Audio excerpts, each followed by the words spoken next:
Prontinho. A gente na aula passada, a gente estava brincando já de aspectos financeiros. A gente já tinha chegado lá numa percepção muito minha, mas que quando a gente busca na bibliografia, apesar de não estar escrito dessa maneira, os autores que lidam também com custo, eles quase que insinuam também nas entrelinhas isso que eu estou falando aí para vocês. Gente, existe um preconceito muito grande sobre as coisas que são bonitas, porque se espera que elas gerem custo. E a gente está aqui na faculdade justamente formando vocês para fazer com que vocês tenham conhecimento suficiente para produzir as coisas que têm uma plástica bem resolvida, sem que necessariamente isso signifique explorar a questão financeira de maneira negativa dos projetos de vocês. Gente, não tem nenhum estudo que comprove que a arquitetura bonita, a bela arquitetura é mais cara. Essa recíproca não é verdadeira absolutamente, tá? Aliás, até quando você fala de arquitetura de interiores, onde as pessoas elas se assustam muito mais em relação ao preço, porque as pessoas veem esse tipo de atuação com muito glamour, com um olhar meio preconceituoso, que na verdade ele faz muito mais parte da fantasia das pessoas do que da realidade. A gente que lida nessa área, a gente sabe que com materiais muito caros dá para fazer coisas horrorosas. Pavorosas, vocês devem conhecer vários exemplos por aí, né? Eu já tive um projeto que eu infelizmente eu não posso mostrar para vocês, porque eu não tenho guardado, eu achei tão feio, tão horroroso que eu deletei na época do meu portfólio, não guardei, que o cliente chegou na loja e falou assim, que queria o material mais caro que tinha disponível na loja para revestir o banheiro. Mas ele revestiu tudo, do piso até o teto dele tinha. E foi o banheiro mais feio que eu já vi na minha vida. Então até por esse motivo que eu dei esse pavor desse banheiro, é até porque eu não tenho essa imagem, porque eu não posso ficar falando nem nome, nem apresentando, porque vai ter uma hora de ver aí, né? Então eu vou estar cometendo uma falta de ética, então é até bom não ter imagem. Mas o fato é que a gente precisa se desligar de que essa coisa que você vai aprimorar de uma forma, quer dizer que você vai fazer com que o aspecto econômico dele seja elevado. Gente, é importante para vocês sempre quando eu falar para vocês de desempenho, quer dizer que nós estamos buscando o que é ideal, tá? Quando uma coisa tem alto desempenho plástico, ela é bonita. Quando uma coisa tem alto desempenho econômico, é porque ou ela tem uma cadeia de custos pequena, ou porque ela tem uma manutenção baixa ou uma implantação baixa, ou isso tudo misturado. Porque às vezes ela tem um custo inicial um pouco caro, mas não vai gerar super. Bom desempenho, quando eu falo que esses aspectos, em relação a esses aspectos, quando a edificação tem bom desempenho, quer dizer que ela atinge um dos critérios ideais para que nós estamos estudando aspecto a aspecto. O que é ter um bom desempenho plástico? É ser bonito, é ter um daqueles aspectos que a gente vai estudar. O que é ter bom desempenho financeiro? É ter uma dessas coisas aqui. O que é ter um bom desempenho copresencial? É ter constitutividade, ter convexidade, ter axialidade, ok? É ter esses parâmetros que a gente está estudando. O objetivo final da minha disciplina é que vocês, ao produzirem a forma arquitetônica, ao projetar o plano, o planejamento da residência que vocês estão fazendo, é ter alto desempenho em todos os aspectos que a gente está estudando. Por isso que a gente está estudando um por um, ok? Estou só reforçando, porque a gente está terminando nossa parte teórica, vocês não podem esquecer dessas premissas aí. Então vamos continuar a questão financeira e cair um pouquinho mais de cabeça em critérios técnicos para projetação de alto desempenho do ponto de vista econômico-financeiro. Gente, ter alto desempenho está muito relacionado com a escolha de tecnologia. Existem tecnologias que são mais adequadas para determinados tipos de edificação. Existem determinadas tecnologias que são adequadas para determinadas épocas também. Quando a gente fala de drywall há 30 anos atrás, a gente falava de uma realidade americana. Lá era bom e barato. Aqui no Brasil não era. 20 anos atrás, a gente estava falando de uma tecnologia que já era boa, que já era prática, que já tinha uma propaganda gigante, mas que a nossa cultura não aceitava. Então, por não ter uma quantidade grande de produção, de pessoas projetando e construindo com essa tecnologia, ela não era a melhor possível para a maioria dos edifícios. Hoje em dia, quando você fala drywall, a gente fala de 15 anos para cá. Gente, é só o que tem, é só o que há, é só o que as construtoras fazem. É a tecnologia predominante do mercado. Ela é mais dominante do que, por exemplo, você fazer alvenaria. Então, é bom vocês saberem disso, tá? Enquanto arquitetos, que a época da alvenaria comum, ela está cada vez mais indo para o espaço. Só que não é por causa da drywall somente, não. Gente, no mercado, nós temos tecnologia para tudo que vocês imaginarem. Tem tecnologia construtiva para borracha reciclada, para construir casa com borracha reciclada, borracha feita de pneu de caminhão. Tem tecnologia de casca de arroz, construção de placa de casca de arroz. Tem construção de estrume, sabia? Cocô de boi, isso mesmo. O pessoal faz construção a partir desse material. Literalmente. Não, é muito bom. Só que a gente tem que também entender, ó, já que você falou, é uma merda. O que é uma merda? Uma merda é você não conhecer o tipo de edificação que você está projetando e não conhecer profundamente quais são as características do tipo de tecnologia que você escolheu. Porque cada uma ela tem uma adequação maior para uma área ou para outra. A tecnologia convencional e o drywall, atualmente, são as duas tecnologias melhores para quando você tem pequena escala de construção. Sabe por quê? Em qualquer esquina que você bate lá, no boteco vende. Me dá uma placa drywall. Qualquer boteco tem uma placa drywall para você comprar. Mas não tem, por exemplo, um perfil de steel frame em qualquer lugar para você comprar. Um perfil de drywall tem, qualquer loja tem, em todo canto você compra e compra barato. Então, tem mão de obra, torta e direito para onde você quiser. Agora, por exemplo, concreto alveolar, você já não vai achar em qualquer lugar. Agora eu acabei de falar de casca de arroz, é uma empresa específica. O que a gente tem que entender? Então, vamos primeiro conhecer. Eu vou dar 3 exemplos aqui, gente, porque são 3 que eu domino, são 3 que eu trabalho no meu dia a dia. Só que eu não quero que vocês fiquem limitados a utilizar no projeto de vocês só o que eu explicar, porque vocês estão tendo a disciplina de tecnologia. A minha disciplina não é a que vai mostrar esses sistemas para vocês. A internet é um mundo gigantesco de tecnologias. Vocês vão entrar lá, vão ver o site fabricante, um monte de informação. Só que o que vocês têm que ter em mente é que todo fabricante acha que o produto dele é o melhor para qualquer coisa e qualquer situação. Qualquer representante que você escolher de qualquer produto, ele vai ter todos os argumentos para dizer que o dele é o melhor e dos outros. Então você precisa pesquisar bem quais são. O que acontece? Nenhum fabricante bota no teu site todas as desvantagens da sua tecnologia. Então como é que você vai descobrir, só por pesquisa, por exemplo, na internet, qual é a desvantagem deste fabricante? No site do outro fabricante, porque o outro fabricante ele conta a desvantagem todinha da tecnologia do concorrente dele. Então, quando você quiser, por exemplo, saber qual é a desvantagem do steel frame, entra no concreto, algum fabricante de concreto alveolar, porque ele está detonando os outros, aí você vai descobrir. Uma tecnologia que está muito em alta, por exemplo, a construção com EPS.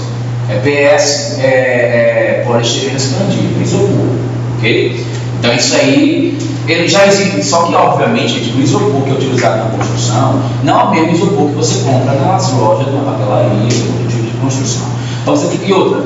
Nenhuma dessas tecnologias aqui são todas exatamente do mesmo jeito. Uma que está muito padronizada é o drywall. Quase todas as travessas são daquele mesmo modelinho lá, que você compra a travessa ou de 5, ou de 7, ou de 9. Todas elas têm a placa de 1 centímetro e a placa tem um tamanho lá, acho que 1,80 por 2,70, uma coisa desse tipo. E quase todo fabricante só fornece deste tamanho. Porque começou uma fabricante antiga, se não me engano, a Gibson Lafarge.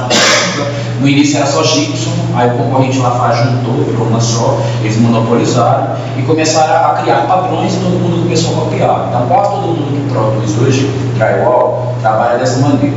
O que é drywall para os que ainda não foram iniciados, que não ouviram falar de jeito nenhum, mas vocês têm que ouvir falar da disciplina de tecnologia das construções. Já tiveram isso lá? Bom, já que não tiveram e eu vou cobrar isso de vocês, eu vou dar superficialmente algumas coisas, mas vocês vão ter que aprofundar ou na disciplina específica ou fazendo as pesquisas de vocês pela internet. Drywall, ele é uma tecnologia que é chamada de construção a seco. Ele tem um desperdício muito baixo e ele é feito com travessinhas metálicas super leves. A cada aproximadamente 60 centímetros você coloca uma travessa e aí depois que as travessas estão enfileiradas, você vem e encaixa a placa e aí dá uma parafusadazinha. Depois o cara vem passando a massinha no encontro de um com o outro. É rápido, é prático pra caramba. Passa uma fita primeiro, depois passa a massa. Passa a fita para evitar trincar, né, no encontro de um com o outro. Eu estou simplificando, estou falando todos os detalhes. E aí tem uma série de detalhes. Aí tem que primeiro colocar a instalação hidráulica, antes de vedar totalmente, só fecha de novo. A vedação, a questão acústica que você coloca é isopor ou é uma manta? Uma entre as duas? Não, as mais comuns que veja, o que ele está querendo discutir, que ele já está lá na frente, deu um pulo lá, que eu ia falar, é que o drywall ele tem problemas acústicos. O que é a placa do drywall? Tem gesso no meio e tem 2 cartões de papel nas laterais. Quando esses cartões de papel eles são utilizados para área molhada, ele vem com um reforço que é, sabe, na minha opinião, não tem porcaria nenhuma diferença quase. Está sujeito à umidade do mesmo jeito. Mas o fabricante diz que é mais resistente, né? Porque vem lá verdinho e tal. Tem um verde, tem um rosa. Tem um que é para umidade, outro rosa, eu esqueci agora o que ele é. Mas enfim, eles não têm uma acústica tão boa. Apesar de ser o sanduíche que eu falei para vocês, que tem do lado de cá um painel, do lado de cá outra travessa fica no meio, e tem ar no meio, ainda assim não é suficiente porque ele é muito fininho, né? E o material ele não é um material relativamente poroso, o ar consegue passar, a água passaria, então o que acontece? O som também passa. E as juntas delas não são juntas perfeitas, por mais que você trabalhe com uma massa para poder você vedar os cantos, ainda passa muito som. E tem as frechas de baixo, tem a fenda da porta, tem uma série de orifícios lá onde o som pode estar penetrando. Então se costuma, quando se quer melhorar a acústica, não só a acústica, a questão térmica também, apesar de que não é comum precisar de isolante térmico nas paredes de drywall, porque drywall não é uma tecnologia que é dada a vedações externas. Drywall não pode ter contato com parede externa. Okay? Por isso que até hoje a drywall não conseguiu substituir totalmente a alvenaria convencional, porque do lado de fora não tem como trabalhar com drywall, né? Sim, então normalmente se coloca lã de vidro e lã de rocha, são os 2 isolantes acústicos mais comuns. Uma esponja, tá? Ela inclusive tem que ter muito cuidado no manuseio dela, porque a absorção dela pela respiração, ela pode provocar problemas respiratórios, talvez até câncer, dependendo da quantidade, então precisa ter manipulado com equipamento de proteção individual adequado, né? Oi? O nome do material? Lã de vidro, lã de rocha, são isolantes acústicos. Também funcionaria como térmico, certo? Mas normalmente não é o caso. Do mesmo jeito que são colocadas essas travessas para fazer as paredes, também é colocado para fazer forro. Só que no caso do forro a gente põe só a travessa e somente uma placa por baixo, não vem de um lado e do outro como é feito nas paredes, tá? Normalmente você já tem passado toda elétrica e toda hidráulica para poder fechar de um lado e do outro. Essas travessas, elas têm furinhos e é justamente por esses furinhos que as pessoas passam as instalações elétricas e hidráulicas. Na vertical ela já é aberta, passa de qualquer jeito, e na horizontal passa por esses furinhos. A travessa é toda furadinha. Bom, qual é a grandíssima vantagem estrutural do drywall? Ele não tem peso próprio considerável para efeito de cálculo. Ou seja, você coloca a parede onde você quiser sem ter uma viga de baixo. A alvenaria convencional, quando a gente projeta com ela, todo canto que tem parede, quase que necessariamente você tem uma viga. Dá para você no cálculo estrutural considerar uma laje que suporta o peso de uma parede como se ela fosse distribuir ao longo da laje. Mas não é a solução convencional que normalmente se dá na estrutura. Normalmente passou a parede, vai ter viga de baixo. O drywall, aonde você passar, ele não causa uma carga considerável para efeito para anular o cálculo. Okay? Normalmente, no máximo, o engenheiro já coloca uma margem de segurança, uma margem, os profissionais falam normalmente margem de cagaço, né, dentro do projeto, e aí você não vai ter aquela sobrecarga toda. Oi? Fator de carga. Coeficiente de segurança, para ser mais exato. Normalmente tem todos os cálculos, todas as referências de cálculo.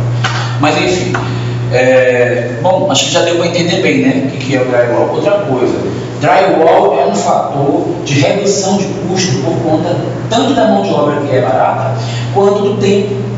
Se coloca a parede de drywall de uma casa inteira em uma semana, não se consegue levantar inteira a alvenaria de uma casa inteira em uma semana, são meses que você trabalha, né? Então, muda muito a relação de tempo de execução.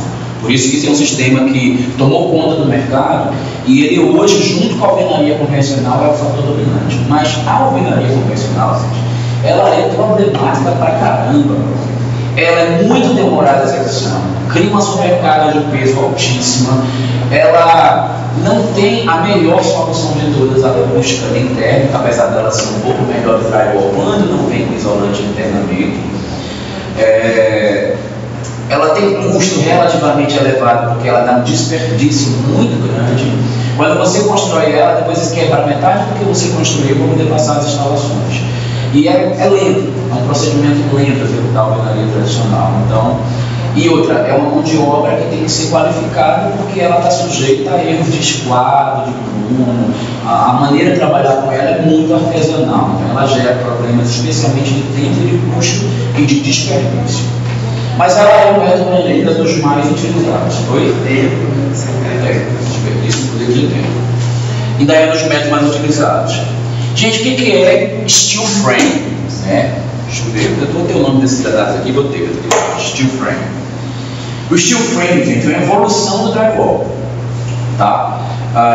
As placas que são de gesso no sistema drywall, elas passam a ser plaquinhas de concreto. Na verdade, plaquinhas de fibrocimento, que é o mesmo material que faz as telinhas onduladas que a gente vê por aí de Eternite, Brasilite, que na verdade é telha de fibrocimento, né? Eternite, Brasilite é nome de fabricante. Cuidado com isso no dia da apresentação, tá?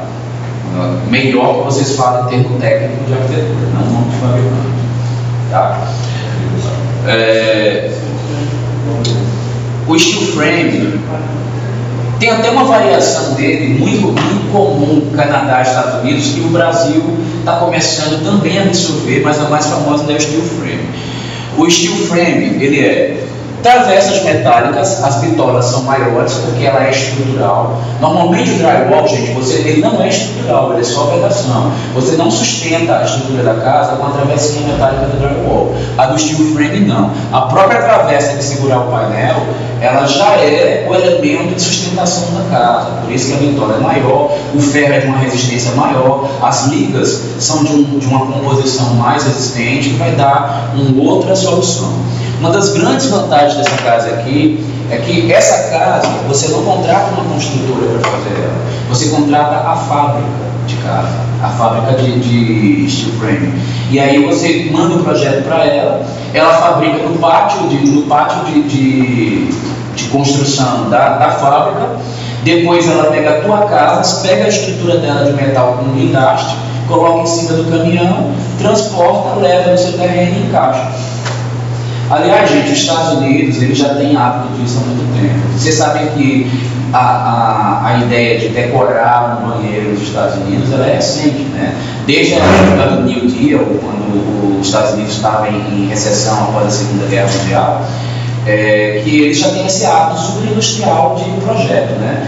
Decorar interiores é uma coisa muito nossa, dos europeus, do latino-americano. O americano, ele vai na loja de banheiro e diz: eu gostei deste. Aí você compra o banheiro, o cara bota em cima da carreta, leva, chega lá na sua casa, arranca o banheiro velho, ele vai lá, encaixa com o banheiro novo e você está com a sua casa reformada.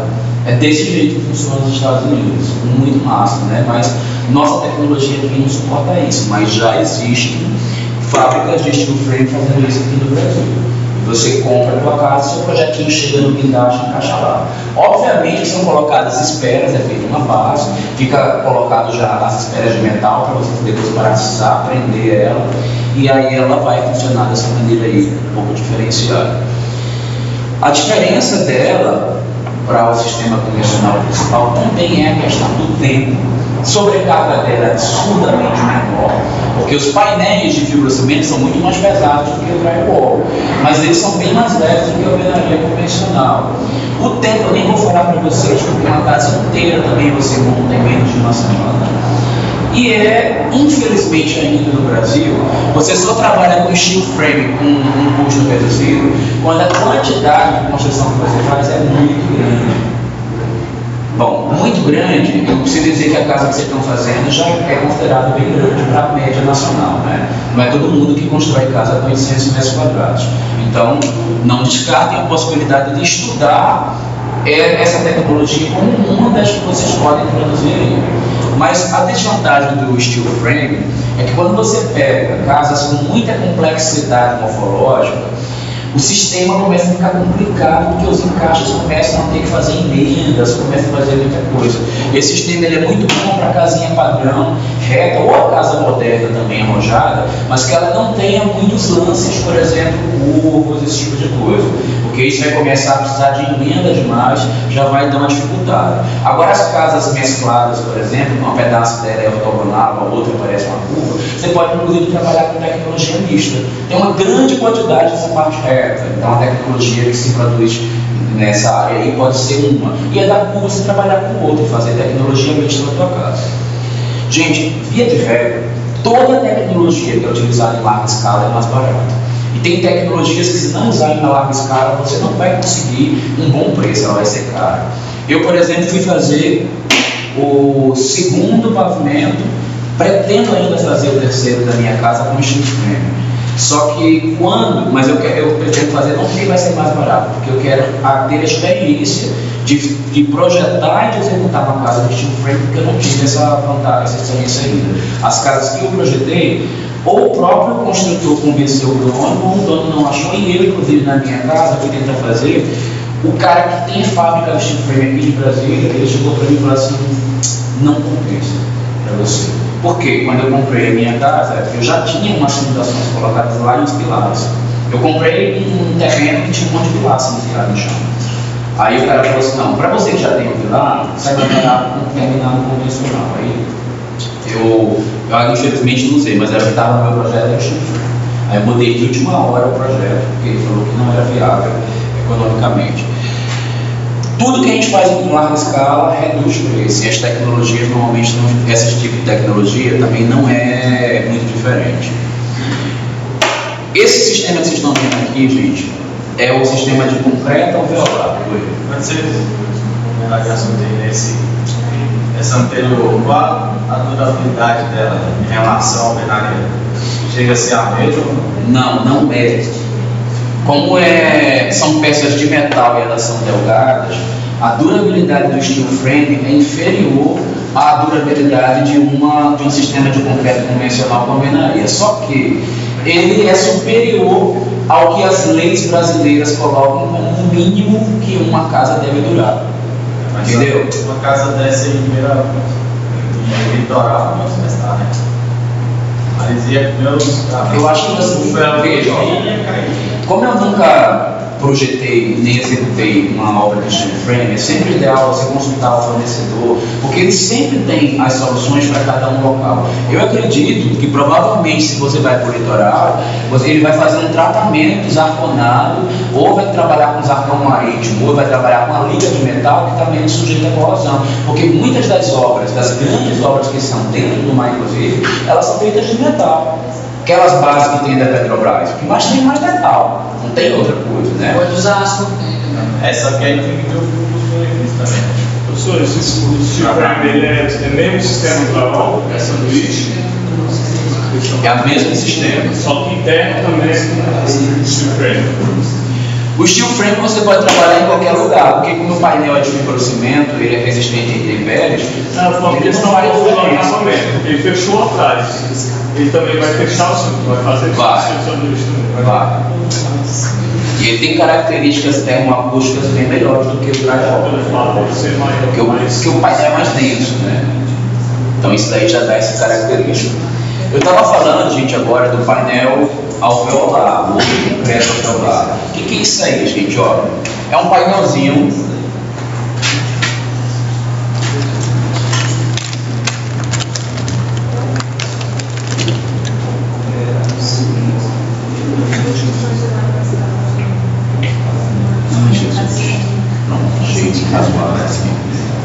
E ele tem, gente, vários vazios no painel que faz com que ele tenha essa capacidade de vedar, de ter uma acústica perfeita, de ter um isolamento térmico muito bom, e ele é uma estrutura leve. Gente, projetar isso daqui é praticamente brincadeira de leve. Um arquiteto que experimenta isso a primeira vez normalmente delira. Porque o que você faz? Você projetou o seu projeto convencional com a pessoa lá na fábrica, ela pega, ela às vezes muda só alguma medidinha, arredondar, sei lá, para 5 centímetros, uma medida que você não colocou, para poder melhorar a modulação.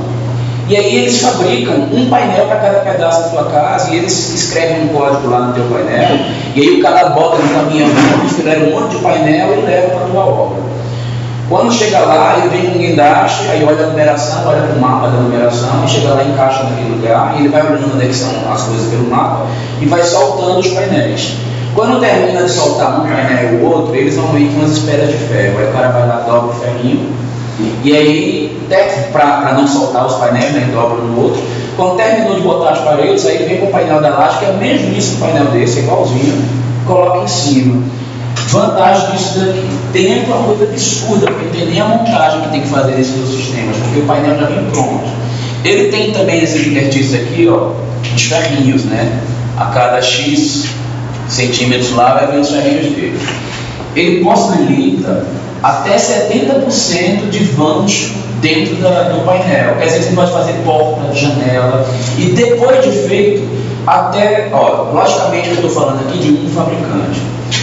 No caso do painel alveolar, no Brasil tem mais de 100 fabricantes diferentes, cada um com um padrão diferente. Isso que eu estou mostrando aqui é o que eu trabalhei, o que eu usei daqui de Brasília, que só aqui em Brasília, na época que eu fui fazer, tinha 4 fábricas diferentes tentando me oferecer esse painel. E a gente pegou uma lá que ela demonstrou ser mais confiável para a minha cliente optou por essa daí. Sim. Depois de feito, eu falei, cara, mas eu vou fazer nicho. E aí você não deixou os nichos. Eu falei, não, a gente não faz os buraquinhos de nicho, não. A gente faz de porta e de janela. Mas você tem a liberdade de até 50% do que a gente colocou aí, você quebrar e fazer os teus nichos, não vai danificar a peça estruturalmente. Cara, eu fiquei apaixonado com o negócio. E outra coisa, a fundação dele é muito mais barata, porque como ele tem uma previsão de trabalho estrutural reduzido, a fundação dele, ele atinge, se eu não me engano, no máximo 3 metros e para. Então é um negócio prático. Eles fazem os bloquinhos 60 por 60, depois bota a estaca só até 3 metros e faz tudo com entrada manual, não precisa de equipamento nenhum. Eles botam 4, 5 peões para fazer a fundação, em 2 dias faz a fundação da casa todinha, e em 1 semana eles constroem a casa inteira. Um negócio doido, né? Eu acostumado a ficar de 6 meses a 1 ano cuidando da obra. Eu fui lá na segunda, aí vim começando a montar o painel. Gente, quando eu cheguei na sexta para poder ainda tirar as fotos da base, só faltava colocar as últimas lajes, porque metade das lajes estavam colocadas. E aí você pensa que a laje vai vir um painel diferente. Não, é tudo parecido, só é diferente porque tem umas que tem um buraco da janela e da porta. As que não tem buraco de janela e porta, é tudo igual, eles têm encaixam um em cima do outro. É uma coisa de doido, é enlouquecedor, é muito bonito de ver, inclusive. Oi? Tem painel de 8, tem painel de 10, tem painel de 12. Até de 12, né? Tem de várias dimensões. Se eu não me engano, o que eu usei na casa da minha cliente última foi o painel de 12 mesmo. Isolamento acústico. O isolamento acústico dele é um dos melhores, das melhores tecnologias que tem, é muito bom, é perfeito. O isolamento técnico dele é maravilhoso também. Ele é um sistema assim que, putz, eu amei. Hã? Tamanho quadrado ou por projeto? É por projeto, mas eles têm uma média de preço por metro quadrado da residência. Mais ou menos. Não consigo. mas ele é em média 30% mais barato do que a tecnologia convencional. Os orçamentos que eu fiz, quando a gente tira o resultado final, dá mais ou menos isso. Outra coisa é que ele encadeia economias. Não precisa rebocar o lado da forma. E você pode, não precisa nem amassar, dependendo do resultado. Você pode bater diretamente tinta nele.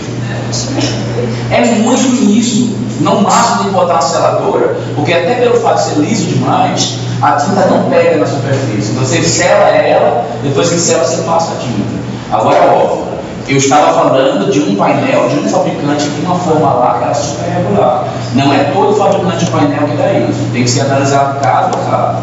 Até porque esse fabricante mesmo, ele só dava essa característica de um lado. Do outro, já era o lado que não era tocado na forma. Era o lado que ficava exposto. Então, desse lado já era irregular. Nesse tinha que rebocar, amassar, para poder ficar. Tá? Um dos lados desse painel aqui que era desse jeito. Tá? Qual o nome dessa tecnologia? Painel alveolar ou concreto alveolar, aqui ó, dá uns textos aqui do tipo. Concreto alveolar, o nome mais comum, tá? Ou painel alveolar. Qual a desvantagem dessa tecnologia?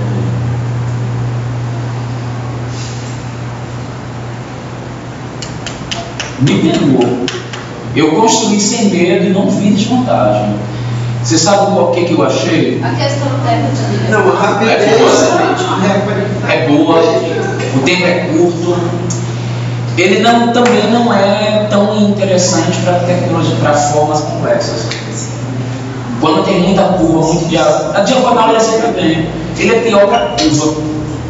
Porque na fábrica tem os modelos de painéis. Então, se você botar uma curva, ele vai ter que fabricar uma forma de painel só para você. Aí sai caro. Em relação à instalação elétrica, como é que se faz? Quebra essa palavra aí? Ele já é previsto com esses vazios. Então, na vertical anda. E quando você quer andar na horizontal, você quebra e ele sai cada ponto. Então, já é previsto. E esse negócio aqui, ele é mole. Você pegar uma marretinha, um martelo e bater aqui nessa área, ó, ele abre o buraco sem fazer nenhum esforço. O buraco é na vertical. Ele já é furado na vertical, aí você consegue quebrar. Só que ele vai passar brilhando os ferros que estão aqui. Porque ele não funciona andar mais na horizontal, não deixa na escala, É mais comum, quando você usa tecnologia, não andar muito na horizontal, mas ele permite, porque o ferro fica no meio e você pode atravessar. A gente precisou quebrar. Mas se lembre, cada fabricante ele bota o painel de um jeito. Pode ser que esse fabricante aqui, o ferro está aqui no meio. Tem outro que ele já quer prever que você vai poder furar, ele bota um ferro aqui e outro ferro aqui, aí o cano já passa por aqui. Um outro, de repente, você vai ter que passar o cano ou por aqui ou por aqui, porque o ferro está no meio. As instalações que vocês fez nessa casa, convencional. Não. A gente chegou lá, saiu furando, onde a gente queria quebrava e ia passando normalmente. Tive dor de cabeça nenhuma com instalação elétrica, hidráulica, nada. Você sabe por que eu achei uma desvantagem? Eles dão garantia disso aí? Dão. Tudo, é porque é fábrica, né? Não é construtor. É tudo com contrato, com garantia de um monte de coisa lá dos painéis. Essa casa você fez dando garantia de quanto tempo? Sei não. Não lembro. Na época, se perguntar, você sabia. Mas tem uma garantia de muito tempo. Ela precisa só de concreto, ela não é que seja muito fria. Ao contrário, ela tem uma inércia térmica muito boa. Então, ela, à noite, ela favorece o calor e de dia, ela evita o calor. Fica fresquinha. Ela tem um bom isolamento. Então, à noite esfria. Gente, se ela tem inércia térmica, à noite esquenta e de dia esfria. Como é que é? Ela tem características de inércia térmica, essa tecnologia. Então, ela, à noite esquenta e de dia esfria. Tá? Você sabe uma desvantagem que alguns desses sistemas têm? Alguns tipos de painéis não são adequados para muitos pavimentos. Tá? Mas já existe projeto para fazer larga escala 20 pavimentos, dependendo do tipo de painel. Tem painel que só é projetado para até 2 ou 3 andares. Você tem que olhar a especificação do cara que fornece para você antes de projetar. Essa é uma das possibilidades. A outra coisa também é que os encaixes são de painéis. Um painel quando encaixa no outro, ele tende a trabalhar. Então, às vezes, pode ser que trinque nesses locais, mas o trabalho dele de trincar normalmente não é uma trinca estrutural que vai se alastrar. Normalmente, depois que a peça passa do lado de trabalhar, você consegue corrigir. Acho que foi só isso que eu consigo lembrar lá que tem problema. Consigo lembrar, porque eu também não voltei muitos anos depois, mas até uns 2 anos depois que acabou essa casa, a cliente não se queixava de nada da tecnologia, não. A responsabilidade do arquiteto sobre uma construção da casa é quanto tempo? É 5 anos? Depois que você... Depende, se você foi construtor, 50 anos a casa tem que durar, ela não pode cair antes de 50 anos. Agora, a responsabilidade do que acontece durante a construção é só enquanto que você se escrever dentro do registro do CAL. Você que chega lá e bota quanto tempo você quer. Você avisa no seu contrato seu cliente que vai ficar 6 meses, e aí você, quando chegar lá 6 meses, você vai no CAL e dá a baixa no registro, no sistema. Dessa de qualquer casa. Se lembre, ó, que quem é o responsável pela durabilidade estrutural da casa é quem assinou o projeto estrutural. Se você não foi autor do projeto estrutural, você não tem responsabilidade nenhuma com a casa durar 50 anos. A tecnologia que eles usam também sobre agora de container, já o que você tem a falar sobre isso? Eu conheci pouco, porque eu também nunca projetei. Eu também projetei a minha casa para ser de container, e aí eu descobri que não oferecia vantagens, no meu caso, plásticas. Eu queria uma estética diferente, e o container ele tem um padrão de ter aqueles painéis. Aqueles painéis, quando eu fui procurar, por exemplo, em Brasília, ele era muito frisadinho, muito onduladinho, não tinha ele chapa lisa, porque a chapa lisa ele amassa, ele trabalha, ele tem uma série de problemas, ele dá problema acústico, aí ele normalmente faz onduladinho. Eu não queria aquele acabamento onduladinho. Mas é uma tecnologia prática, barata, mas ela tem algumas desvantagens, por exemplo, a desvantagem térmica, a tecnologia de container. Você tem isolamento, coloca dentro de uma camada fina. Na minha opinião, não é nunca igual um convencional ou outras tecnologias. Eu talvez diria que o container, a principal desvantagem é essa. Você tem que assumir um padrão estético dele, porque ele não tem muitas possibilidades estéticas de container, e você tem algumas desvantagens termoacústicas. Você viu na revista que fez uma mansão com container e gastou 60 mil reais? Esse caso eu não conheço não, eu já entrei numa casa feita de container e eu achei muito bom o que eu vi. Mas eu realmente achei essa história da questão térmica dela e acústica bem conhecida. Eu gosto do visual, tem um visual meio industrial no negócio, mas o cliente residencial, ele não são todos que aceitam isso. É mais difícil culturalmente você vender o container como autor de projeto. O prazo é incrível, o preço é fantástico, tem um monte de vantagem aí. Gente, vocês perceberam então que eu não estou querendo que vocês aprendam essas 3 tecnologias. Eu cutuquei vocês, eu dei uma sensibilizada para vocês buscarem tecnologia. Tem muita coisa aí no mercado, tá? E quando eu falo tecnologia, eu falei tecnologia de vedação. Eu quero que vocês pesquisem qual é a tecnologia do seu sistema estrutural, qual é a tecnologia do seu sistema de cobertura, qual é a tecnologia das suas vedações, qual é a tecnologia utilizada nas pavimentações e pisos. São as principais que vocês vão falar. Estrutura, cobertura, vedação, pisos.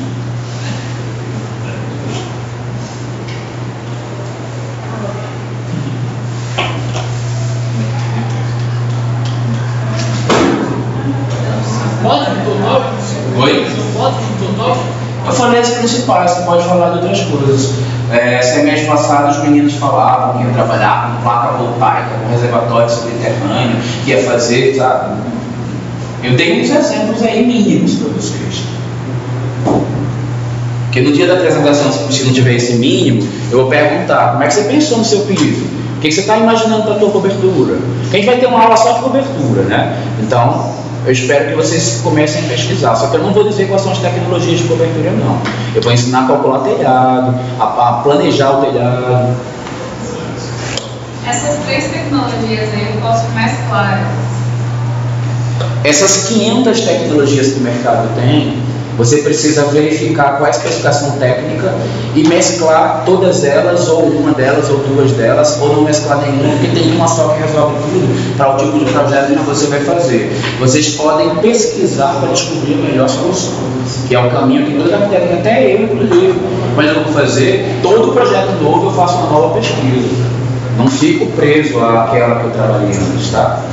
O cliente que às vezes te amarra, só quer o convencional e acabou, se não quer perder tempo pensando em outra coisa. Mas a gente tem 1000 possibilidades no mercado. Vamos começar a falar agora de aspectos mais projetuais mesmo. Independente da tecnologia, gente, quando a gente projeta qualquer coisa, a gente vai começar a tomar cuidado para que determinados elementos ou aconteçam ou não aconteçam no seu planejamento para evitar custos. Uma das coisas que reduz o custo é a redução de planos que você vai trabalhar. Existem tecnologias, gente, para ficar pronto, você tem que colocar muitos planos um embaixo do outro até fechar. Por exemplo, coloca a cobertura, da cobertura você coloca uma manta para poder evitar a questão térmica, aí coloca a laje, depois da laje você coloca um forro, aí do forro você coloca uma proteção por cima do forro. Esse monte de painel vai aumentando o seu custo. Parede, por exemplo, as paredes normalmente elas são feitas com muitas camadas sobrepostas também para poder resolver os problemas delas, certo? Por exemplo, a parede convencional a gente coloca o tijolo, depois do tijolo a gente trabalha com reboco, depois do reboco a gente coloca a massa, depois da massa a gente coloca selador, depois do selador a gente vem com a pintura. Vocês sabiam que tem tecnologias hoje em dia de massa e de tinta, que só a massa já é a tinta, já é selador, já é tudo? Passa ela e acabou, e ela já tem inclusive na cor que você, de colorido, você escolher a cor. Existe isso no mercado, então comecem a pensar. Existem também questões de solução de projeto, onde você enfileira parede para ter resultados que muitas vezes não precisa. Por exemplo, uma parede aqui para entrar na casa, outra parede para fechar o hall. Aí vem a sala de estar, da sala de estar para adiantar outra parede. Da jantar da estar para o jantar, uma parede, do jantar à cozinha, outra. O exemplo mais clássico de eliminar sobreposição de planos: lofts e kitnet. O que a gente tem lá? Nada de sobreposição de planos. Um único plano de fundo, com dominante de edificação e tudo aberto no meio. Lofts, quando vocês ouvirem falar, é isto. É você normalmente, só que a diferença do kitnet para o loft é que as dimensões do loft, tanto horizontal quanto vertical, são grandes. Na kitnet são limitadas. Mas em termos de tipologia, as duas são iguais. É tudo aberto, sem esse monte de sobreposição de planos. Obviamente, a gente está estudando aspecto financeiro. Quando a gente fala que uma coisa é boa no financeiro, ela pode não ser boa no plástico ou no funcional, porque uma casa que não tem nenhuma divisória também, ela pode trazer problemas funcionais. Mas a gente, por exemplo, sabe que o homem contemporâneo, ele gosta de integrações dos espaços e de sensação de que ele está em espaços amplos, concorda?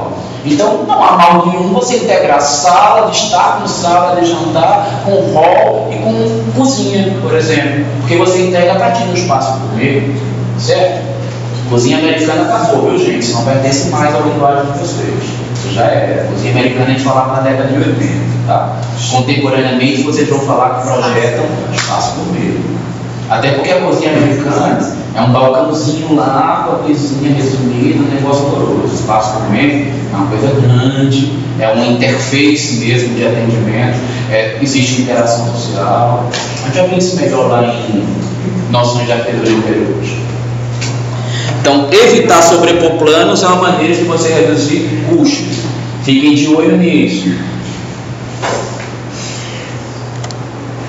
Compacidade.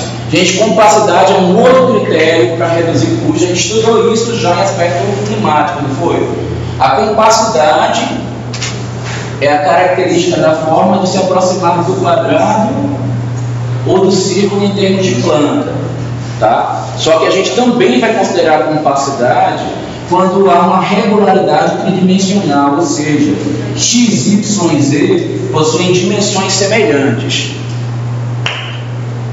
Ok? A forma compacta, gente, ela favorece um melhor aproveitamento de áreas e uma redução de perímetros. Isso quer dizer que tudo que você construir na edificação sai mais barato quando é compacto. Eu estou querendo dizer para vocês, por exemplo, que vou falar para vocês sobre a mesmíssima área. Deixa eu ver se o slide que vai passar aqui agora, se ele fala disso. Não fala, tá?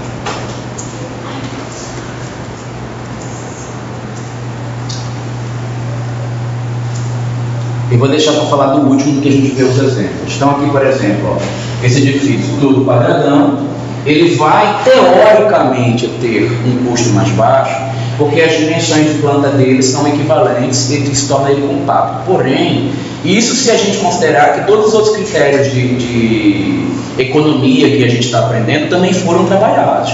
Que ele faz isso tudo aqui e aí taca, sei lá, um mármore travertino de fora a fora, de piso e parede, de qualquer lugar. E não adiantou nada fazer uma forma compacta, porque não teve aproveitamento. Aqui, por exemplo, a gente vai ver uma solução de um prédio onde o arquiteto, para reduzir o custo do elevador, criou um monte de bifurcações da forma original para que todo mundo pudesse acessar esse corredor. Obviamente que ele deve ter outros critérios econômicos além do principal que a gente está vendo aqui, mas com certeza o fato de você não usar a forma compacta, vocês concordam que se a gente tivesse uma forma compacta, essa parte do edifício que está para cá e para cá, quando a gente juntar essa mesma parede que está aqui e essa daqui, elas seriam a mesma. O pilar que eu estou trabalhando para sustentar tem um aqui, outro aqui, outro aqui, outro aqui, outro aqui, outro aqui, outro aqui. Ao invés de eu fazer 2 vezes, eu faria só um. A fundação que está aqui debaixo desse pilar virou 2 vezes. E é caro, né? A estrutura é cara, a fundação é cara, a gente já estudou isso na aula passada. Fizemos 2 vezes. E começa a fazer 2 vezes em todo lugar aqui que tem esse monte de bifurcações aqui, em vez de fazer uma forma compacta e aproveitar os eixos estruturais para distribuir para os 4 lados. Agora, obviamente que eu vou reforçar, estamos estudando o aspecto financeiro. No climático, há uma desvantagem grande desse miolo todo que está aqui, ó, ter dificuldade de ventilação, concordam? Então, a compacidade extrema, ela pode ser boa para o financeiro, mas ela é ruim muitas vezes para o funcional e para o climático, tenham cuidado. Só que não fiquem também, gente, presos a essa história de não poder fazer compacidade demais por conta do climático, porque se você abrir um vão aqui no meio, resolveu o problema, concorda? Ventila para todo lado. Rasgou um cantinho desse aqui, ó, também, aí você traz iluminação para esse miolo aqui que está desassistido. Então a gente tem que saber ter as cartas na manga para fazer uso delas quando o problema aparecer. A primeira coisa que vai acontecer quando vocês começarem a subdividir a casa é descobrir que um monte de coisa lá no meio está sem ventilar. E aí a gente vai começar a fazer esse trabalhinho. Estou chamando a atenção porque semestre passado eu falei, a gente estudou isso e o pessoal, a primeira planta que me apresentaram, bastava fazer uma coisinha boba dessas 2 que eu falei e o pessoal não fazia. Façam onde vocês for o caso, tá? Ou dá uma descompactada, né? A forma que está aqui não precisa nascer assim. Ela pode fazer isso, ó. E aí você conseguir novamente reabastecer todo mundo. Não ficou tão esbelto. O contrário de compacidade é esbeltez. Que a gente já viu que é quando a dimensão vertical ou quando a dimensão horizontal ela é majorada.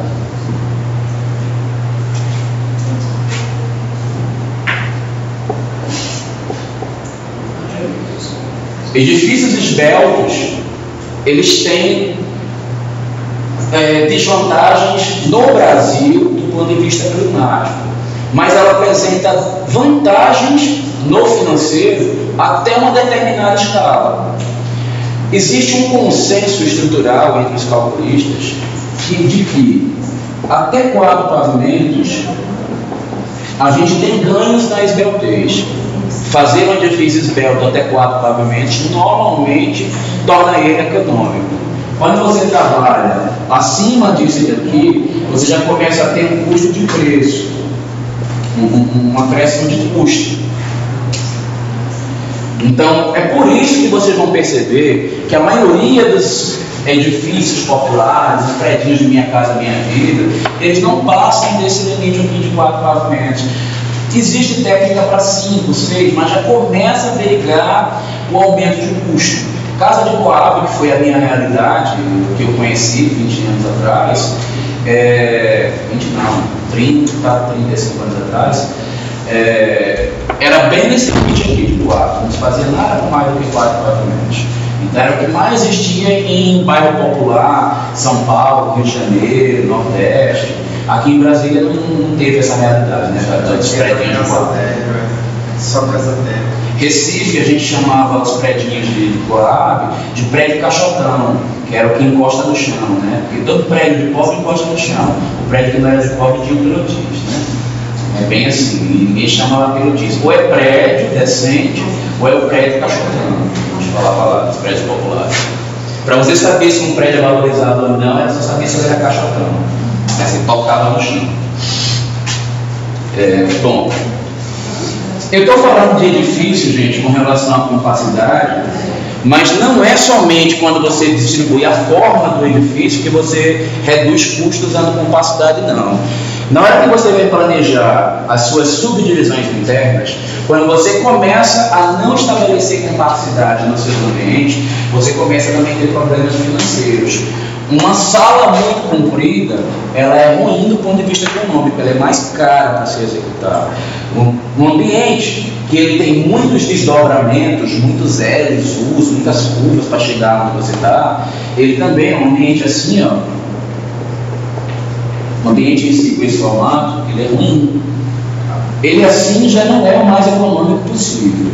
O mais econômico possível é fazer ele ou assim, ou buscar algo assim. Uma dica que eu dou para vocês, tanto plasticamente, como funcionalmente, como climaticamente, formatos de planta próximos da proporção áurea, eles têm um alto desempenho na maioria dos aspectos da arquitetura. Tá? Vocês vão ver, por exemplo, isso, uma cozinha boa que tem uma proporção próxima da áurea. Na sala, costuma ser também essa mesma cifra. Só observar depois do projeto de vocês. Mas eu estou falando tanto de teoria que acho que fica longe para vocês saberem aonde que isso daí chega, onde é que se repercute em preço de verdade, né? Vamos fazer uma situação real para vocês entenderem o que eu estou falando e colocar elementos reais de obra para ver se isso não vira custo. Vou pegar para vocês uma forma com compacidade e uma outra com esbeltez. Vou fabricar 3 ambientes com a mesma área. Eu quero produzir alguma coisa que tenha 16 metros quadrados, tá? Vamos fazer uma sala com 16 metros quadrados. A minha primeira sala, eu quero fazer ela com bastante capacidade.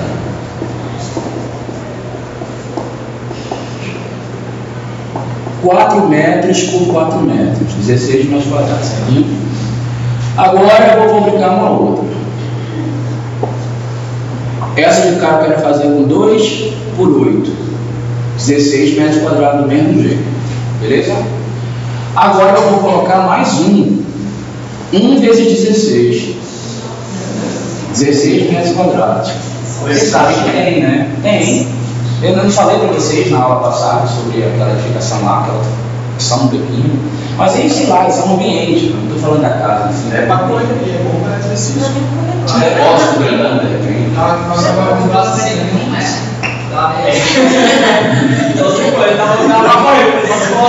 É, só faz assim, né? Esse em casa não faz.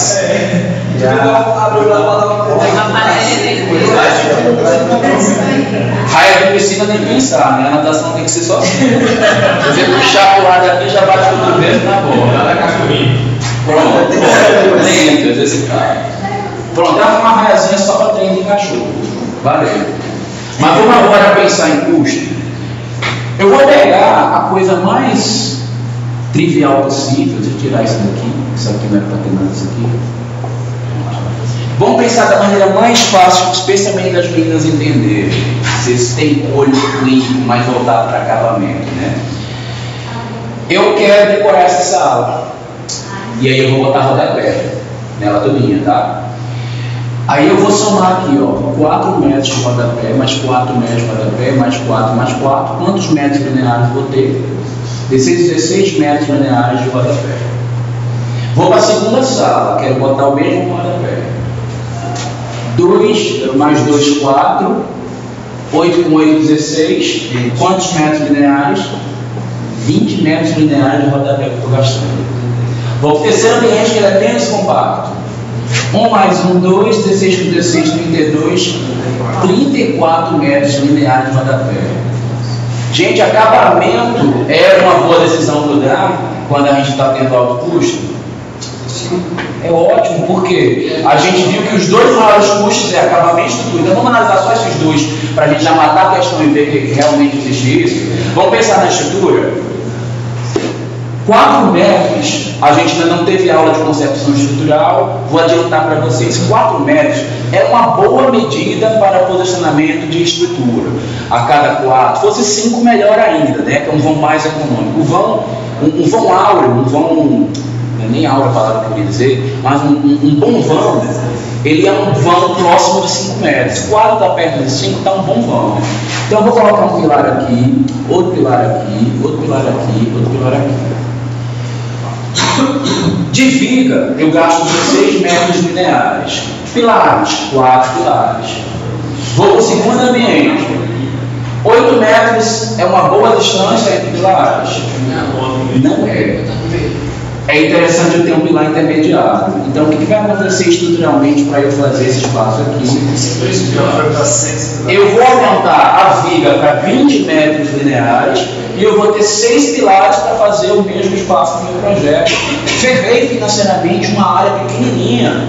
Poderia ter sido diferente. E se eu vier com essa de carga, que desgraça, além de funcionalmente péssimo, ele está ferrado no acabamento e ferrado na estrutura, né? Jesus amado, com uma coisa tão desgraçada que nem essa, eu vou gastar 2, 4, 6, 8, 10 pilares e vou gastar 34 metros de viga, gente, de ferro, de concreto, que são as coisas caras que eu tenho na obra. Então, a gente já viu aqui por A mais B provado matematicamente que um ambiente compacto ele é mais barato. E ele é mais barato também porque eu tenho menos sobreposição de parede, tenho maior sobreposição de parede ou de elementos que servem para fazer a mesma coisa de um espaço do outro, como a gente já viu, né?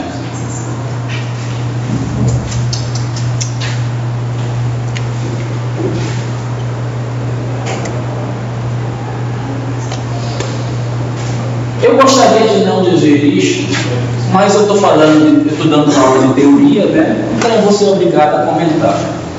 A curva é um elemento caro. Só que eu não estou dizendo para vocês, gente, que toda curva de qualquer solução é cara e que vocês têm que tirar a curva do projeto, não, absolutamente, pelo amor de Deus. A curva é necessária, a curva ela tem vantagens climáticas. A curva tem vantagens plásticas e uma curva bem projetada, ela pode ter vantagens financeiras também. Por que a curva normalmente ela é cara? Primeiro porque se você calcular a curva como curva mesmo, você tem problemas. Só que o engenheiro inteligente, ele não vai fazer curva como curva, ele vai calcular isso como um trapézio. E ele não vai, por exemplo, fazer os balanços dessas estruturas tacando viga nessa extremidade para aproveitar a área da curva. O engenheiro inteligente, ele coloca um pilar aqui antes, ó, resolve a estrutura. Oi? Falei besteira sobre vocês estão falando bem. Presta atenção na aula, rapaz. Mas é sobre a forma. Então compartilha com a gente. É uma área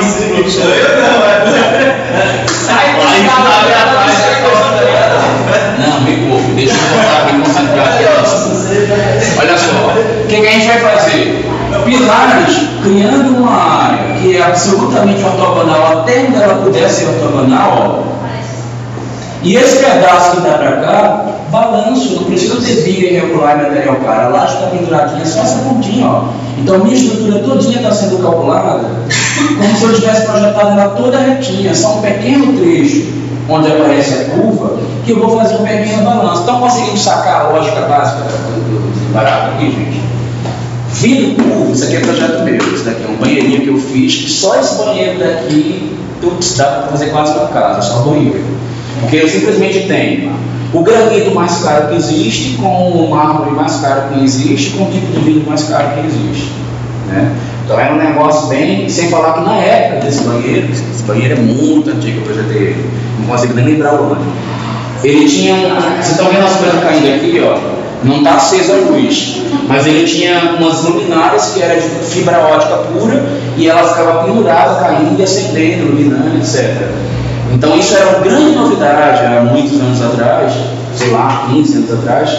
Então isso fazia esse banheiro ser muito caro. As bancadas eram todas curvas também. Vocês sabem que quando a gente vai executar granito curvo, e, por exemplo, uma face vertical, ele é obrigado a grudar um pedacinho, aí depois gruda o outro, gruda o outro, gruda o outro, depois passa por limpo para poder virar essa curva, né? Você não corta um pedaço curvo, porque não existe isso assim na vertical, tem só as plaquinhas.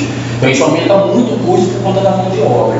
Um acabamento fino fazer essa curva aqui, né, nesse local. Gente, mas eu não estou dizendo que você não pode pegar um banheiro e fazer uma curvinha na sua bancada de banheiro, não é isso que eu estou dizendo. Eu estou dizendo que se você tiver uma decisão de um prédio de 20 unidades e for colocar a curva em todas as bancadas, se ela